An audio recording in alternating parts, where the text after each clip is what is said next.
Welcome to Journey to Queendom, the sacred space where survival ends and sovereignty begins. I'm your host, Marci J. Duncan, and this is where we lay down the cape of overachievement, code switching, and self doubt, and we pick up the crown of softness, wholeness, and authenticity. Hey, everybody, welcome back to Journey to Queendom. Woo!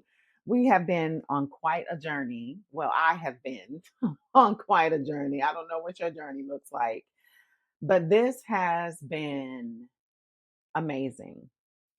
And this morning, I was sitting in my devotion and kind of talking to God, and He was just encouraging me to be honest with Him with some of the things that I was feeling and that I was sad about. And so as I started to talk to him about some of the things that I was feeling and that I wasn't, too happy about, he just began to show me where I came from and the journey it has been from the beginning of this process, Journey to Queendom, until now.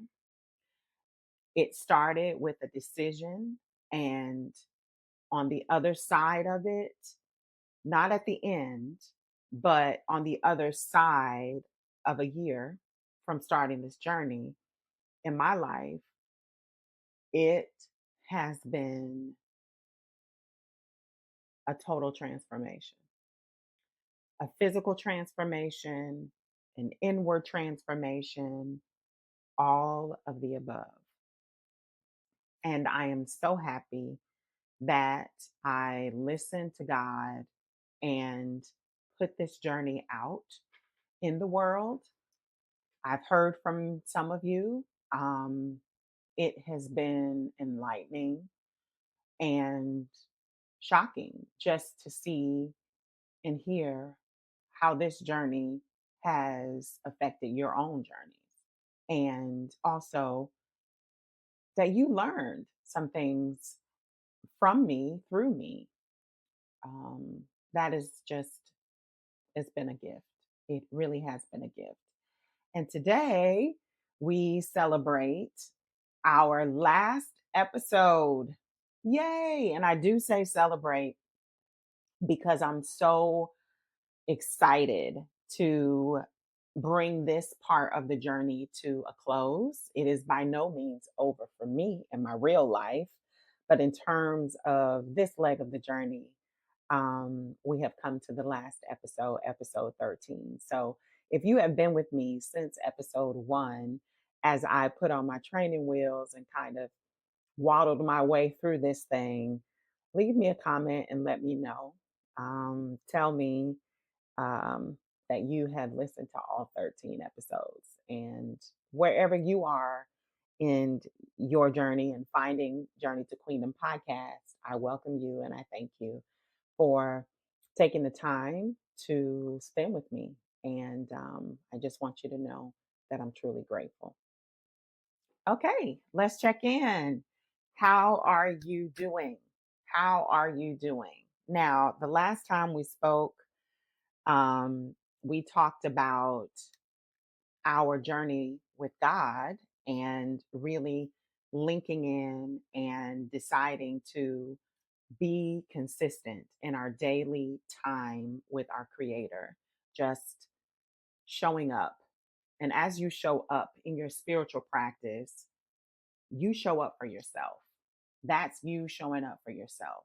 I cannot tell you how beneficial it has been in my life to spend more time with God this year. My goal was to do it every single day. Did I do it every single day? No. But I will say that I did it more than I didn't.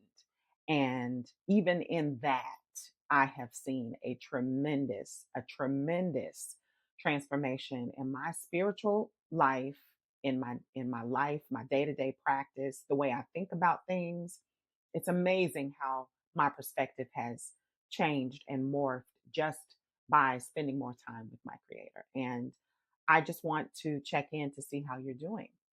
to see what your process is like. If you've fallen off, I encourage you to get back on.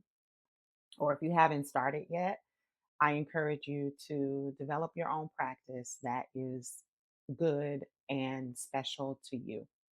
I have things that I do, but you and I are very different. And so I encourage you to develop and create that process for yourselves. So I just want to check in to make sure you're okay and you're doing well and you're still committing to your year where you take care of you. All right, let's get into today's episode. Listen, this journey to queendom is not for the weak. It is not for the weak. Making a commitment to prioritize you, and not only a commitment, but a disciplined practice to prioritize you. And prioritizing you is already a rebellious act in this culture, right? Like this culture is not set up or is not beneficial if you're a person who is trying to discover and get back to you. This culture, especially for women and more particularly for Black women, is set up in such a way that requires you sacrifice yourself for that of others, right? That you take on unnecessary responsibility, that you are always the best in the room, that you put your best foot forward because you have an incessant need to prove that you belong there, to prove that you matter, to prove that you deserve a shot, you deserve to be taken seriously. And this is the constant cycle that I found myself in day after day after day after day, year after year after year after year, from as long as I can remember. And that is the way that the culture praises you. It says to you, the more you do, the more you contribute, the more you sacrifice yourself, the better you are, the more selfless you are, the more beneficial you are to the work environment, to the community, to the church, to name the entity, right? And for a long time, those are the titles that I wore like a badge of honor. I mean, I was grasping to maintain those titles, to maintain those responsibilities that were thrust upon me by a culture who does not value who I am as a person and does not value me valuing myself. And so to be on this journey, to have a disciplined practice where I prioritize myself is almost anti culture. It's rebellious. It is anti American, if you will. And it was more of a fight than I had ever anticipated to engage in. And what I mean by that is, I did not expect so much friction as I tried to get back to myself, as I tried to get back to my authenticity, right? Because I believe that I came in this world with a natural sense of who I am, of authenticity. But as I grew and as I encountered different forms of traumatic experiences, it chipped and chipped and chipped away at the person that I was created to be, the person that I was born to be. And trying to get back to that person and discover that person in this 46-year-old iteration of it has been a struggle. But at every turn, at every step, there has also been a miraculous uncovering and excitement, inner peace, inner resolve that has met me at every single step. You know, struggling through this journey, the reactions from people that I did not anticipate. I did not anticipate that people would not like me standing up for myself. People would not like me saying what I really felt versus lying and appeasing them.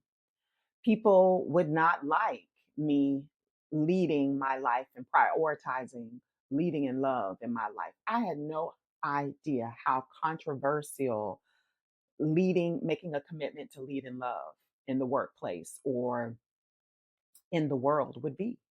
How that would ruffle so many people's feathers. I just did not expect that. I didn't expect the guilt trips that people would take me on for wanting what I wanted or saying what I wanted or prioritizing the things that I want, right? I didn't realize the mind games people would play to try to manipulate me to accept their version of what they wanted for me or to accept the minimum, the bare minimum, right? The response that I got from some individuals of me waking up to myself was shocking. It was shocking. But I can't say that it was altogether surprising because there have been signs all along that certain people and certain entities and certain communities only thrived when I was sacrificing everything. They only benefited when I was there to serve them. And when the tide changed suddenly, abruptly, so it seemed to them,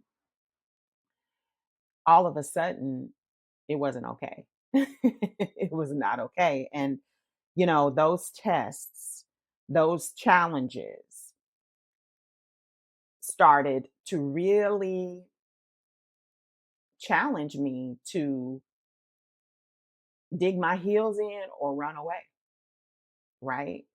All of a sudden, the disciplined practice that I had put in my life in order to discover my inner queendom, it posed a threat to other people and institutions and communities. And I had to decide. I had to decide if I was going to fall back, if I was going to choose them, if I was going to go back to self preservation, if I was going to go back to survival mode, if I was going to go back to isolation and hiding.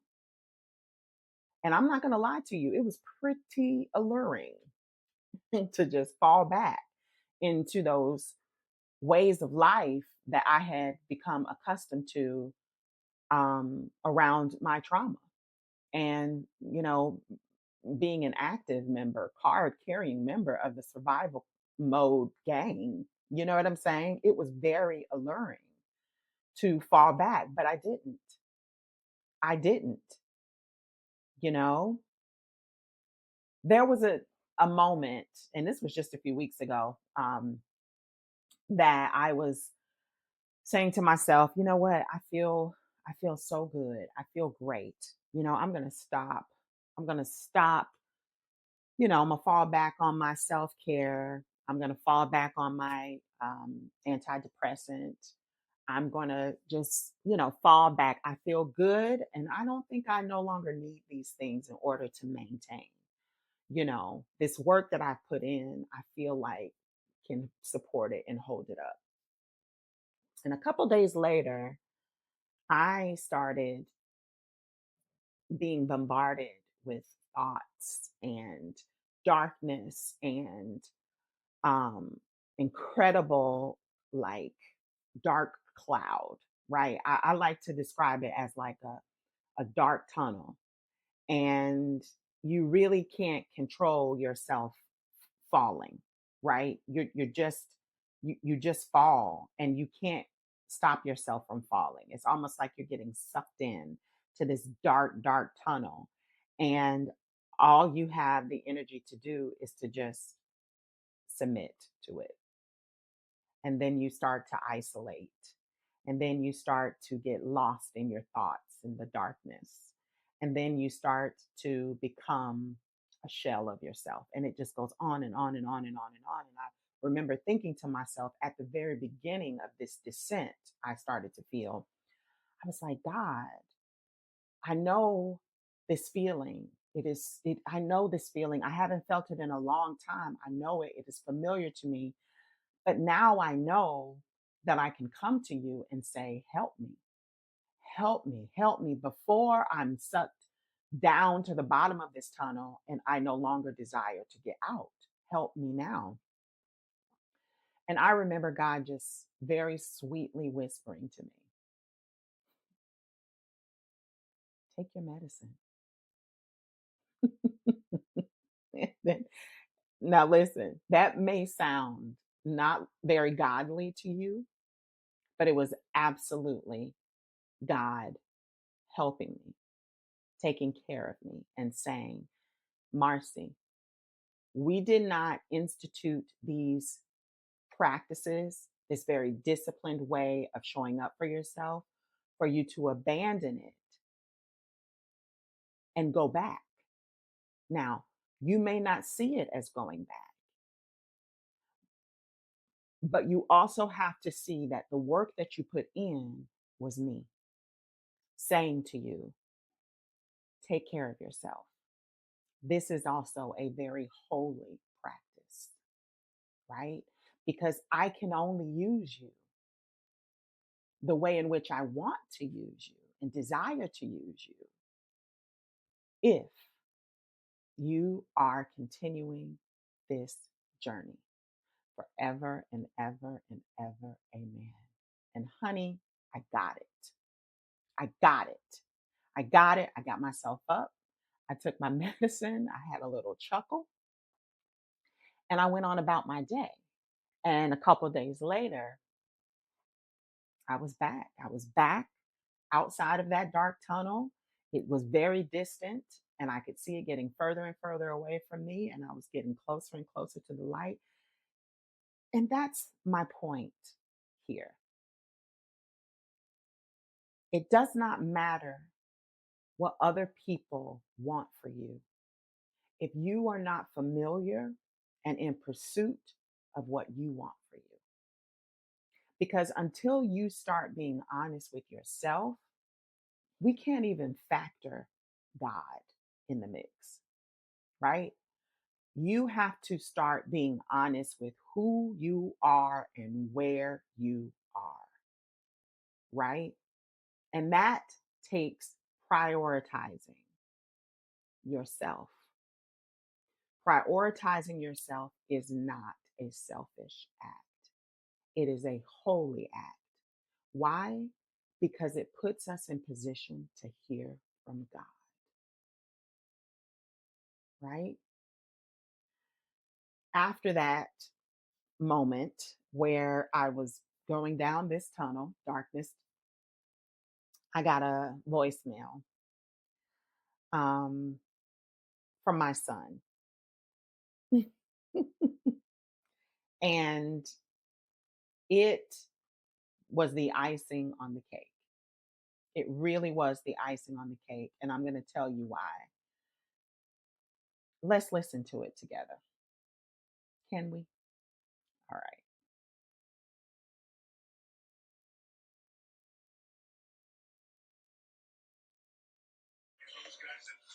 I just want to tell you how proud I am of you, man. You looking good, look like you're feeling good. You're doing good, man, right now, man. And I just love how that look on you right now. You know what I'm saying? So, keep doing your thing as I know you're gonna do. I just wanted to let you know real quick. I was just thinking about you. I love you, man. I love you to life. You know what I'm saying? I'm so proud of you. I know it probably sounds crazy for your son to be saying that he's proud of you, but I am, bro. I'm so happy to call you my mama and show people like, yo, this my mama right here. Like, you know what I'm saying? You here, bro. I really appreciate you being in my life and doing everything that you do for me. Okay, I love you. Now, that, friends, that took my breath away. That took my breath away. And he didn't know that I was debating going back down that dark tunnel, right? He was not aware of that. But you know who was aware? God was aware. And when I asked him for help, he sent me help via his voice with very simple instruction. And he also sent me a bonus through the voice of my sweet son. And to hear those words from him, it really let me know that when I prioritize myself, the people in my community who are really in my community, they benefit. They benefit. And not only that, but me showing up in the world in my authenticity and in good care for myself directly affects my children in a way that I did not even imagine. And the adverse is true. Me not showing up for myself, allowing the dark cloud to completely envelop me and take me down this road of isolation and torture and survival, it absolutely affects my children. And here I am thinking, nobody knows. Nobody knows. But it is apparent. It is apparent. It is absolutely clear that I am struggling, that I am grasping at straws, that I am suffering, that I am depressed, that I am anxious, that I am tortured. It absolutely is showing, right? And so, as I make the decision to continue to show up in the world, it affects my community and everybody that I engage with. Okay, so just to review, what are the things that changed in my life over this almost a year of being on this journey to queendom? Well, I went to therapy and I started to very specifically deal with my childhood trauma, my work trauma, my sadness, and my ever present anger. Very deliberately. I also made a decision to meet with God every day that was possible. Every day. Made a commitment to show up to my spiritual practice on a day to day basis, to be deliberate and intentional in hearing from Him and aligning my walk with His Word. I broke up with survival mode. I was determined to learn about it, to research it, to learn about it, and to identify the places in my life where it was in full survival mode, where I was in full survival mode. And I very deliberately started to disassociate from those things, to unsubscribe. I made a commitment to discover my authenticity. And what that meant for me was things like code switching, to stop feeling the need to fix myself to be palatable for other people. I realized through therapy that that was one of the things that was present in my life. And I decided to stop doing it. I decided to stop laughing when nothing was funny. I decided to stop agreeing when I disagreed. I decided to stop lying to be palatable for other people or to fit other people's opinions. I decided to stop selling myself short in order to help other people feel good about themselves. I decided to stop shrinking. I decided to give myself permission to be fabulous, to be extra, to be exceptional, to be talented, to be aware. I decided to start asking for help. I discovered that in my research with survival mode that asking for help was to me a signal that I could not do it on my own, that I was incapable. And if I was incapable, then I wasn't worthy. And so I decided to receive help. I decided to receive care. And I decided that I was no longer going to be the fixer in the room. I was no longer going to be the leader of every task force. I was no longer going to offer myself first. I was going to release the responsibility to take responsibility for every single thing and every single person. And you know what happened? As I started to do these things, there was a femininity that started to erupt from me that I did not even know was there. I always said, and I've said this in previous episodes, that I operated in my masculine energy a lot. And I did. But as I started to really intentionally go through these things in my life intentionally, I started to experience these urges and these awarenesses and these proclivities and these sensitivities that I really didn't know were on the inside of me. And it tickled me because I started liking certain things that I said I never liked before. I started having desires that I didn't have before. I mean, femininity started to sprout from me.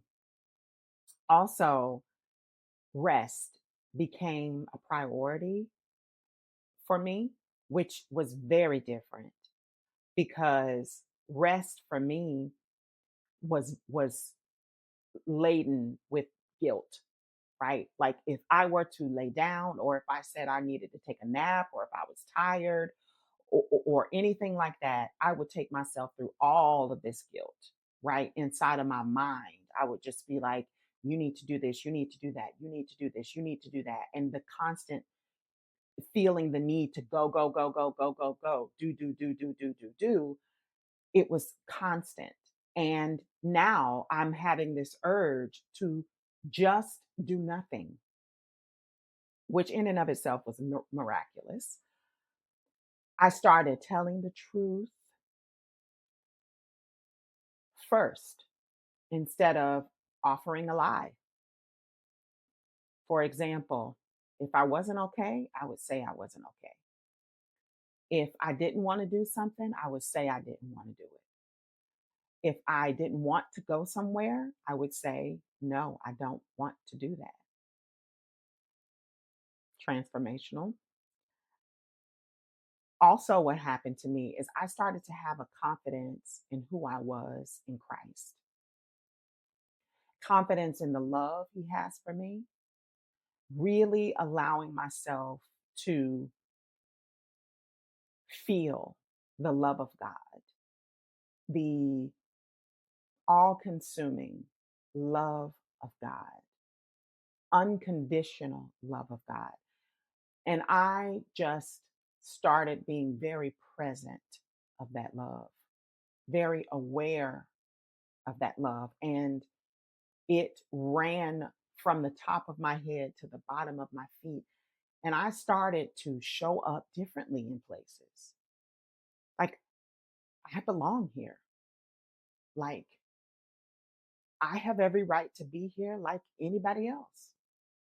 Like, I don't need to explain myself because I'm enough, right? These feelings and these thoughts and these awarenesses just started to sprout from me, y'all. And it, not in its final form, not in its perfect form, not in its um, unwavering form, but the very presence of these things that I have not experienced in my life ever was phenomenal to me. I mean, I'm not going to say that I'm never ever going to have self doubt again. I'm not going to say that I'm never going to feel unworthy again. But what I can say is I know the sensation of the truth in my body and in my mind and in my heart and in my spirit. It's there. So I can find it. Like, I have the awareness of it. Before, there was no awareness. There was no reaching toward it because I could not find it. If it were in front of my face, I couldn't find it. I started to make room for care. I started to allow care, which, if you know me, that was not a thing. Nobody knew when I was suffering. Nobody knew when I was hurting. Nobody knew when I was ashamed or guilty or scared. Those are things that I handled on my own in the privacy of my own corner. And now I desired to be cared for, to be loved, to be adored, outwardly expressed of this thing, out and outwardly expression of this thing, where before I didn't receive it. I released the sense of ultimate responsibility. I now had a desire for closeness, which is crazy. You know, there's this thing that's happening in me that I desire to be close in proximity and emotionally and intimately. It is mind blowing. Okay, let me get through this list because I can preach on every single one of these things. Trust and believe. Another thing that started to happen to me was my creativity has just been on a million. I didn't even realize how blocked I was, how blocked my creativity was with all of this muck and grime and dirt and crap from my past. I didn't even realize how blocked creatively I was. And now it seems as though creativity flows from me freely. It just flows from me freely. I also realize that my channel and my frequency to hear God's voice is sharper. I realize that He's always been speaking. It's just that my ears were not attuned to hear. And my ears are a little bit more attuned to hear Him because I want to, the desire to hear Him, to know what He's saying and what He desires for me to do. Also, I no longer desire to delay joy. If I want something, I'm going to get it now. If I want to experience something, I'm booking it now. If I want to take a walk in the rain, I'm going to take a walk in the rain. Delayed joy is no longer a desire of mine, which I didn't even know that was before. I just was saying no to myself so much, and now I can say yes. So let this, friends, be an invitation to you. As we come to the end of this year, we're closing up another year, 2025. What can the new year be for you? I'm telling you, this year has bought me so much of myself back. And it's glorious. It's glorious. I'm lighter emotionally. I'm lighter physically. I'm lighter in every way possible. And the world is literally in shambles, but I cannot be more joyful and peaceful and encouraged and excited. And I know that's because of the work. I know it is. Listen, we do not exist in this world to take on the weight of this world. That is not what we were created for. We were created to live in abundance. And I'm not just talking about materialistically, because when you get a taste of emotional and spiritual abundance, you don't want nothing else. Nothing else can satisfy like God can satisfy. There was a time this year, it was very much plant the seeds, Marci, plant the seeds, plant the seeds. And I am starting to gather in the harvest now. I invested, I am investing because it's a continual journey. As I shared with you, my desire to go back because it's easier, and the help I received in getting back on track. I invite you. It's time, y'all. It's time to change the frequency of your life. It's time for you to experience joy that isn't contingent upon circumstance or situation or things always going your way. This joy has nothing to do with any of those things. It's time to show up for yourself. Believe it or not, friends, it's up to you. It's up to you. It's up to you to put down that cape and pick up your crown. I just want to pray. Father, I thank you so much for this opportunity to share the goodness of the Lord and what you have done in my life and how you have shown me that prioritizing myself is a holy act and one that you most certainly endorse. And not only do you endorse it, but you will help. And I thank you for your constant help, your constant care, your constant love and affection toward your children. I am so grateful that I am a direct benefactor.